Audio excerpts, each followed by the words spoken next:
Game was a very different story. No nightmares for Michael Gray for a start. And Sunderland had the best of the chances from the very beginning. Hutchison just off target after only 13 seconds. A sweet chip from Niall Quinn forced a flying save from Dean Kiely after 18 minutes. And in the dying moments of the first half, Kiely again saved brilliantly, palming Kevin Kilbane's volley onto the bar. The replay also shows how the luck just isn't going Kevin Phillips' way at the moment. The angle just too tight to squeeze in the rebound. All the while, Alex Rae had been having an effective game, and at the start of the second period, he served notice that he would decide the destiny of the match. With almost an hour gone, he did, and how.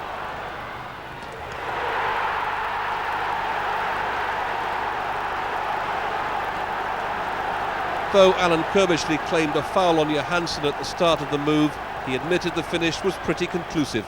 Conclusive enough to win the match, in fact. Yeah, it was very pleasing. I didn't get the best reception off the Charlton fans, so it was a nice way to finish, get the winner, really. Why do you think you didn't? Is that your early Millwall days, or was it the last time you were here? Well, obviously I got sent off the last time here, so there's some bad memories here, but I got away with a bit more pleasing today. So for these two managers, a very different day to the memories of that sunny Wembley afternoon. It was a desperately disappointing day for us, but it was a fantastic game to be involved in, and I think the two clubs have got a bit of a bond, between them, and I'm certainly got the utmost respect for Charlton and the manager, and it's a great club, but I was pleased with 3 points today.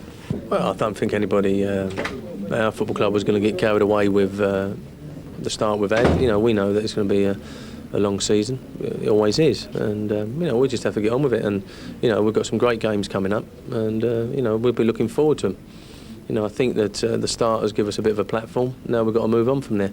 Good job the stand sort of stood up to the wild and blustery weather after all the sort of stories of that. Well, I mean, after all the stories, it was going to be a good test of it with the wind that was howling round here today, so it stood up well to it anyway.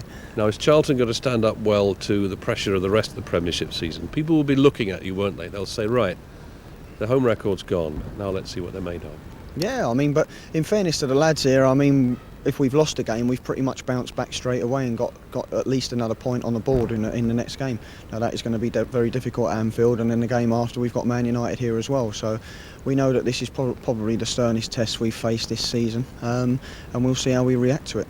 And as Kirbishley himself said, Sunderland are Charlton's yardstick for how to survive the Premiership.